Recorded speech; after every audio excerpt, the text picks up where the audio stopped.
For twin brothers in New England, their experience of abduction fits this pattern, but along with the terror, they are also manifesting strange new abilities they didn't have before. I'm not going in there. No f***ing way. Just leave me alone. I don't believe it.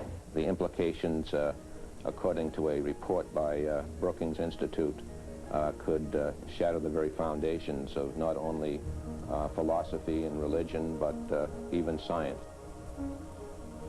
Well, we were just a couple of guys camping, fishing, and we were excited about getting out of the city and being in the wilderness, going somewhere where we'd never been, getting some fishing done, paddling canoes. It was fun. That's the way it started out for four friends on a weekend fishing trip along Maine's Allagash River. Charlie Foltz, Chuck Rack, and twin brothers Jack and Jim Weiner were all art students together in Boston. The last thing on our minds was any UFOs or anything like that. We just wanted to go fishing. It was very, very dark. So we decided to build a fire so we could find our way back to our campsite. We built a huge fire. We built it to last several hours because we expected to be out there fishing for several hours. You know, all four of us climbed in one canoe with our fishing equipment and headed out into the lake. We were out there for approximately 15 or 20 minutes fishing with no luck. And suddenly Chuck Rack said, "Hey guys, that's a heck of a case of swamp gas." And we turned around, and probably 150, maybe 200 yards away at the most, coming out of the trees was this huge ball of glowing, pulsating light. I remember it as being a very bright, round sphere of light that had kind of a roiling quality to it. It was yellow-white in nature. It hovered totally silently over the treetops. Hovering there above the trees, motionless. So we thought, well, it's obviously not an airplane because airplanes don't hover. So Charlie Foltz said, well, maybe we should signal it with the flashlight that we had with us. And we thought, well, sure, go ahead, signal it. You know, what's going to happen? The minute he did that, as soon as he signaled it, it started moving towards us. The next thing I remembered was seeing the beam coming right towards the back of the canoe. And at that point, we started paddling very quickly towards the shore. As I was paddling, I was looking over my shoulder to see where this object was in relation to our canoe. And it kept just following us, coming closer and closer and closer. I was in a panic, to be honest with you. A second later, it was right on, almost on top of us, with this beam coming across the water right towards our canoe. And I remember thinking, well, we're not going to outrun this thing. There's no way we're going to outrun this thing. And then the next thing I remembered was standing on the beach. No one remembers how they got to the beach.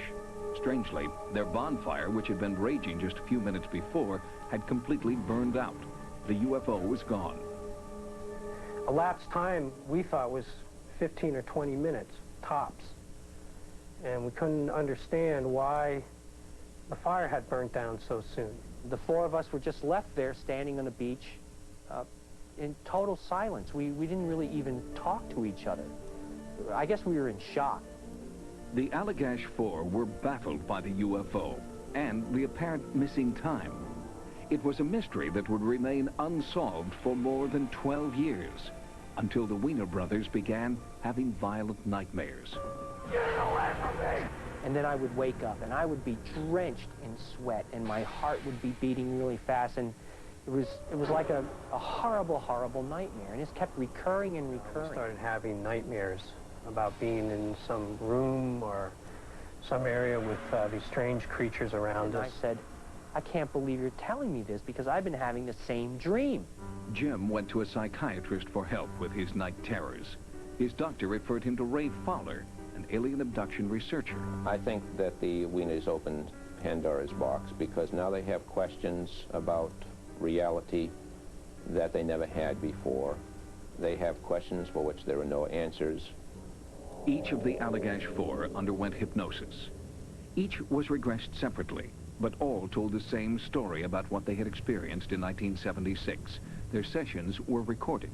The beam is coming towards us. I don't know what it's going to do. Oh. makes me feel like I'm flying apart.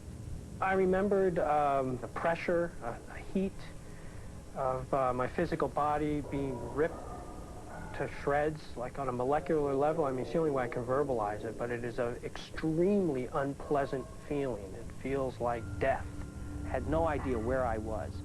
Then I realized that the three guys were sitting to my left on this bench, naked. All I knew is I was in a strange place, laying naked, paralyzed, with this thing coming towards me. Creatures that I remembered, they reminded me of bugs. No eyelids, they didn't blink. I remember these creatures examining my brother with a type of wand, is what it appeared to me as. It was a long, thin instrument, maybe the diameter of a pencil, a little over a foot long, with a bulbous end on it. The next thing I remembered was they turned me over, and then they were doing some type of anal exam, and it terrified me. I remember them taking a sperm sample from me.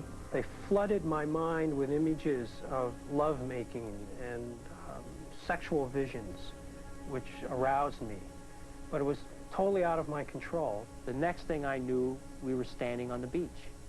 If their stories were true, the implications were astonishing. Fowler questioned the credibility of the witnesses. I wasn't surprised when he asked us would we be willing to take a polygraph test. I mean, I'd asked the same question. Ernest Reed, a licensed polygraph examiner for the Commonwealth of Massachusetts, conducted the tests and interpreted the results.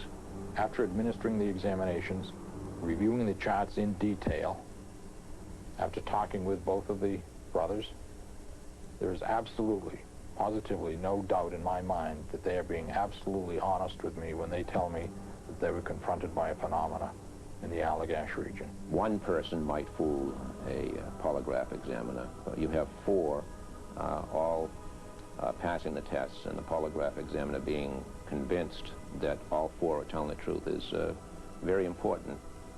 After the polygraph examination, the four friends felt vindicated. The truth of their experience had been recorded. Chuck Rack and Charlie Foltz moved on. They are trying to put the experience behind them.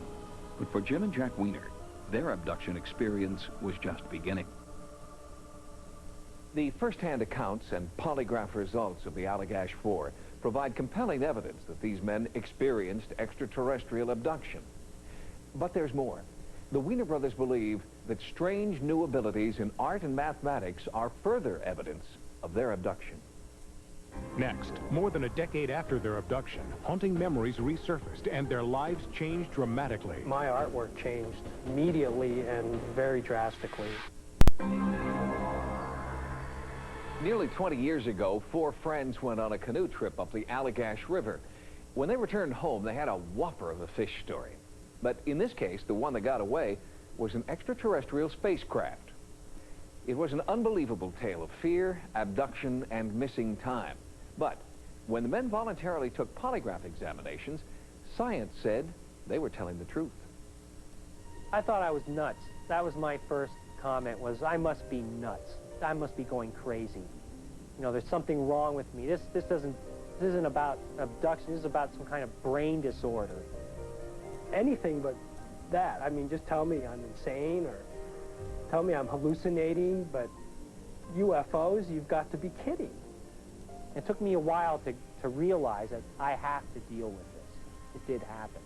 Researcher Ray Fowler's study of the twins' experience is chronicled in this book, The Allagash Abductions. The Allagash Abduction exhibits the typical characteristics of many, many other sightings and abductions that we've investigated. And I feel very strongly that what they described is a real experience. The first tangible evidence that Jim and Jack were experiencing a real phenomenon was the strange and sudden change in their artwork immediately following the Allagash incident. I started out as a very traditional painter. I was interested in landscapes, still lives. I did a lot of pretty ordinary paintings.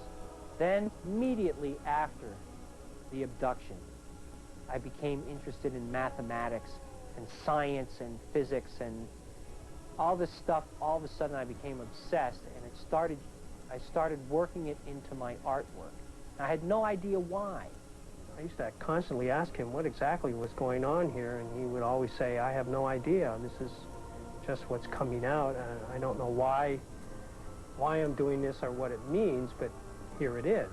It meant something, but I couldn't put my finger on it. It just seemed out of my grasp. But I felt compelled to do it. Jim also began working in a new and spontaneous artistic direction. Neither twin understood the force that was driving him. Immediately after the sighting incident in '76, I started seeing things differently, as if I was being programmed. My artwork changed immediately and very drastically. I was a clay worker, and I had been doing very traditional type of pottery, plates, pitchers, saucers. Looking back on it, I would say it was fairly mediocre in design. Immediately after the event on the Allagash, my artwork changed drastically. I started doing very bizarre structural pieces. I mean, you become obsessed with these things. You don't eat, you don't sleep, you just work. After the brothers began hypnotherapy and started recalling their abductions, after the hypnosis sessions were over, and I'd come home, I'd go into my studio and just draw what I remembered. It was an amazing process. Some of the artwork that I've done since the abduction has encompassed images that, for me, try to describe what it felt like to be in this beam of light and this feeling of being disembodied or being torn apart atom by atom. And nearly 20 years after the Allagash encounter, Jim is still struggling. I feel like I'm doing a fairly good job on a day-to-day basis, but obviously I'm having a hard time unconsciously because I'm still having horrible nightmares where I seem not to be able to deal with these things. Jim and Jack both believe the nightmares continue because they are still being abducted. The brothers believe that Allagash was just the beginning of an ongoing series of terrifying alien encounters. It's not over. This is an ongoing thing. We're tagged. I mean, my impression was that they were scientists here doing a job. I feel that I'm part of an ongoing study. There's nothing I can do to change that. I have to accept it. Otherwise, well, what can I do? Go hide? They're going to find you. The implications behind an experience like this means that something from somewhere else, at their own whim, at any time or any place, can take you or I, without our consent, without any protection from our government, and perform experiments on us without us having anything to say about it at all. When Jack and Jim Weiner were children, they claimed to have had repeated contact with a strange apparition they called Harry the Ghost. But when they told their family about Harry the Ghost, he was laughed off as an imaginary playmate. The twins insist that Harry the Ghost was real, and now believe that he was part of a series of early childhood abductions.